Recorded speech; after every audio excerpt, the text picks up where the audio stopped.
राधे राधे। मैं अभिषेक भटनागर अपने channel God is mind पर एक बार फिर आपका स्वागत करता हूं। मैं आपको एक बार फिर याद दिलाना चाहूंगा, यदि किसी ने अभी तक इस चैनल को सब्सक्राइब नहीं किया है तो ज्ञान भरी हुई बातें सुनने के लिए इस चैनल को जरूर सब्सक्राइब करें, क्योंकि हम आपको ना केवल भागवत कथा सुना रहे हैं, अपितु भागवत कथा में जो गूढ़ रहस्य हैं, जो भागवत कथा का हर अध्याय जो आपको ज्ञान सिखाता है उसके बारे में बता रहे हैं। क्योंकि हमारा पर्पस केवल भागवत कथा सुनाना नहीं, भागवत कथा में जुड़ा हुआ जितना गूढ़ रहस्य, जो एक दूध में जिस तरह घी छुपा रहता है उसी तरीके से उस घी को बाहर निकाल कर आपको उस घी के आनंद देने से है। तो चलिए करते हैं आज के अध्याय की शुरुआत। किस तरीके से ध्रुव जी आगे जाकर अपना जिंदगी जीते हैं, अपना जीवन बिताते हैं, क्योंकि ध्रुव जी की जीवन से अभी हमें और बहुत कुछ सीखना है। आगे की बात करते हैं। कल का अध्याय हमने छोड़ा था कि किस तरीके से ध्रुव जी अपने घर पर वापस आ जाते हैं और राजा उत्तानपाद उनकी इस पदवी पे पहुंच जाने पे बहुत खुश होते हैं। अब आगे क्या होता है उसके बारे में सुनते हैं। इतनी कथा सुनाकर मैत्री जी ने कहा, हे विदुर, जिसके ऊपर परमेश्वर प्रसन्न होते हैं उससे सब खुश रहते हैं, और श्याम सुंदर के विमुख रहने से पिता और भाई भी शत्रु हो जाते हैं। ध्रुव का चित्र धर्म में तत्पर रहकर राजा उससे बहुत प्रसन्न रहते थे। कुछ दिन उपरांत राजा के मन में विचारा कि ध्रुव अब राज्य करने के योग्य हुए, अब इसे राजगद्दी देकर परमेश्वर का तप करते हुए जो हमारा परलोक बनता। ऐसा विचार कर राजा ने अपने मंत्रियों से पूछा। सब लोगों को यह बात भली मालूम हुई, तब राजा ने अच्छा मुहूर्त पूछकर ध्रुव जी को राज सिंहासन पर बैठा दिया और राज्य कार्य उनको सौंपकर आप वन में जाकर नारायण जी का तप व ध्यान करने लगे। ध्रुव जी ने राजगद्दी पर बैठकर सातों दीपों का ऐसा राज्य किया कि जिनके धर्म व न्याय से सब प्रजा आनंद से रहती थी। बाघ व बकरी एक ही घाट पानी पीते थे। उनके राज्य में कोई दुखी व दरिद्री नहीं था। प्रजा की इच्छा पर भी पानी बरसता था। ध्रुव जी ने अपने भाई उत्तम को राज्य कार्य का अधिकार दिया था और उत्तम की भी ध्रुव जी के आगे अनुसार सब काम करके बड़े प्रेम से उनकी सेवा करते थे। एक दिन उत्तम ध्रुव से आज्ञा लेकर वन में जाकर शिकार खेलने गए। वह एक मृग के पीछे घोड़ा दौड़ाते हुए कुबेर के विहार की जगह में जा पहुंचे और उसके साथियों ने उस स्थान को मलमूत्र करके भ्रष्ट कर दिया। कुबेर के नौकर बोले कि तुम संसारी मनुष्य होकर देवलोक में क्यों आए हो। इतनी बात पर उत्तम भी अपने राज्य के अभिमान में उनको दुर्वचन कहने लगे। उनमें एक यक्ष बड़ा बलवान था, उसने उत्तम को मार डाला। उसके साथियों ने आकर यह हाल ध्रुव जी से कहा। तब ध्रुव जी क्रोधवंत होकर अपनी सेना समेत यक्षों से लड़ने चले। उत्तम की माता सुरुचि यह बात सुनकर रोती और विलाप करती हुई उसकी लोथ ढूंढने के लिए वन में गई, सो आग लगने से वहां चल मरी। जब राजा ध्रुव अपनी सेना समेत यक्षों के पास पहुंचे तो 1,30,000 यक्ष शस्त्र लेकर राजा ध्रुव के सम्मुख युद्ध करने के लिए चले गए।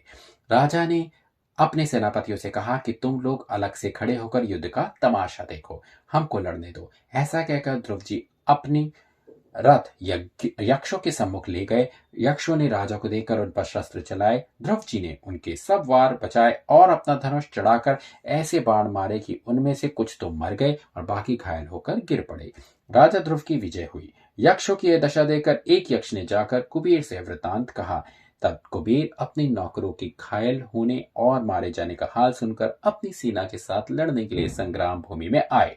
उन्होंने ध्रुव जी से कहा कि तू मनुष्य होकर देवताओं को दुख देता है, मैं तुझे मारूंगा।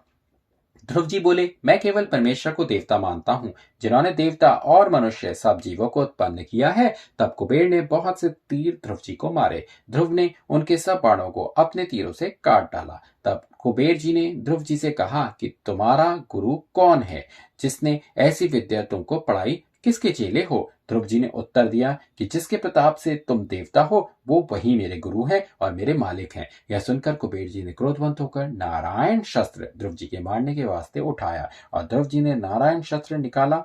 तब ब्रह्मा जी ने विचार किया कि नारायण शस्त्र चलने से बड़ा अनर्थ होगा, संसारी जीव मारे जाएंगे। ध्रुव परमेश्वर के भक्त और कुबेर जी देवता हैं, इन दोनों में से कोई मर नहीं सकता। ऐसा विचार कर ब्रह्मा जी ध्रुव जी के दादा स्वयंभू मनु और नारद जी से कहा कि तुम लोग जाकर कुबेर और ध्रुव जी को समझाकर उन दोनों में मेल करा दो। उन्होंने उसी समय रणभूमि में जहां ध्रुव जी लड़ रहे थे जाकर उन्हें प्रेम से पुकारा। तब ध्रुव जी ने देखा कि हमारे दादा स्वयंभू मनु आए हैं। जब वे युद्ध करना छोड़कर रथ पर से उतर पड़े और स्वयंभू मनु को साष्टांग दंडवत किया। यहाँ पे हमारा समाप्त होता है 10वां अध्याय। परंतु इस अध्याय से हमें क्या ज्ञान मिलता है ये जानना हमारे लिए बहुत जरूरी है। और वो ज्ञान ये मिलता है कि किस तरीके से ध्रुव जी एक नारायण जी के भक्त होते हुए भी उनके मन में क्रोध उत्पन्न हो गया। और इससे एक बात और मैं आपको बताना चाहूंगा कि जिस तरीके से आपने सुना कि सुनीति जो कि ध्रुव जी की सौतेली माता थी, अंत में उनका क्या हुआ, और उत्तम जो कि उनके सौतेले भाई थे, जहां सुनीति ने ये बोला था जब ध्रुव जी बहुत छोटे थे, जब 5 वर्ष की अवस्था में थे, कि तुम इस राज्य में राजा नहीं बन सकते क्योंकि मेरा बेटा ही राजा बनेगा। परंतु अंत में क्या हुआ, ध्रुव जी ही राजा बने। और ध्रुव जी ने न केवल राजा बने अपितु अपनी माता सुनीति जो कि उनकी सौतेली माता थी, उनसे ये कहा कि मैं केवल आपके उपकार से ही आज राजा बन पाया हूं, क्योंकि यदि आपने मुझे ना बताया होता, उस दिन आपने मुझे इस तरीके से डांटा ना होता कि तू मेरा बेटा नहीं है, इसलिए तू राज सिंहासन पर नहीं बैठ सकता, तो ना केवल ध्रुव जी वन में जाकर परमेश्वर का तप करते हैं, उनको राज सिंहासन मिलता है, उनको भगवान से आशीर्वाद मिलता है, अपितु अपनी माता, उनकी माता सुनीति जो कि सौतेली माता थी, वो भी उनके लिए अच्छा ही सोचने लग जाती है। क्योंकि जब किसी को आसपास अच्छे संस्कार मिलते हैं तो अच्छी बातें ही सीखने को मिलती हैं। जब ध्रुव जी राजा बनते हैं तो ना केवल वो अपने सौतेले भाई को अपना सहायक बनाते हैं, अपितु एक तरीके से उनको आधा राजा ही कहलाते हैं। क्योंकि जिस तरह जब लड़ाई होती है तो ध्रुव का जो भाई होते हैं वो कुबेर जी के या यक्षों से इस तरह जाकर लड़ते हैं जैसे वो राजा ही हैं। तो इसका मतलब ध्रुव जी अपने भाई को ऐसा ही महसूस कराते हैं कि वो भी एक राजा है। तो यह सब ध्रुव जी ने किस तरह सीखा, यह सब ध्रुव जी ने क्यों किया? क्या इसलिए क्यों उनके दिमाग में वो बात नहीं रही कि किस तरीके से उनकी सौतेली माता ने उन्हें गलत बात बोलकर उनको वन जाने को कहा था? अपितु उनको ये याद रहा कि मुझको किस तरीके से अपनी सौतेली माता का भी ख्याल रखना है और अपने सौतेले भाई को भी अच्छे तरीके से उसका जीवन का स्वरूप बनाना है। वो उन्हें मिला केवल एक अच्छे ज्ञान से जो कि नारद जी ने उन्हें सिखाया, वो मिला उन्हें एक अच्छे दर्शन से जो कि नारायण जी की उन्हें मिले। तो आज के समय में तो ना तो केवल हमें नारद जी जैसा ज्ञान मिल सकता है और ना नारायण जी जैसे दर्शन, वो मिलना तो बहुत मुश्किल है। तो उसके लिए अच्छा यही है कि हम, एक बार फिर बोलता हूं मैं, ये पिछले 2 अध्यायों से बार बार बोल रहा हूं कि हमें खुद ही नारद बनना पड़ेगा अपने बच्चों के लिए, और हमें खुद ही नारायण बनना पड़ेगा अपने परिवार वालों के लिए। और नारायण आप कैसे बनेंगे, नारद आप कैसे बनेंगे? जब आप खुद भागवत शास्त्र का पढ़ना आरंभ करेंगे, भागवत शास्त्र को जानना आरंभ करेंगे। इसीलिए मैं आपसे कहता हूं कि भागवत शास्त्र पढ़ना, हाँ मैं मानता हूं बहुत कठिन है, बहुत वक्त लगता है। 1160 पेजों का अध्याय है, ये 1160 पेजों की कथा है जो शायद आप लोग नहीं कर सकते, कोई भी नहीं कर सकता। परंतु जिस तरीके से यदि मैं आपको 10 मिनट रोजाना केवल इसके बारे में बता रहा हूं, तो आपने 10 या 15 मिनट रोजाना की जरूर दें इस भागवत धर्म को समझने के लिए, क्योंकि आपके लिए समझना बहुत जरूरी है। आपके लिए नहीं, आपको अपने परिवार के लिए, अपने बच्चों के लिए और आपके साथ जो लोग जुड़े हुए हैं उनके लिए इसको जानना बहुत जरूरी है, क्योंकि इससे हम रोजाना एक सीख ले रहे हैं। तो आज की सीख आपको यह सिखाती है कि ध्रुव जी ने ना केवल इस सीख के मारे, जो सीख उनको अच्छी मिली थी, उन्होंने अपनी माता जो एक सौतेली माता थी, उन्होंने यदि उनके लिए गलत कार्य किया तो उन्होंने उनके गलत कार्य को नहीं देखा, बल्कि उन्होंने उनके अच्छे कार्य को देखा कि किस तरीके से उनकी ही वजह से वो भगवान के दर्शन पा सके।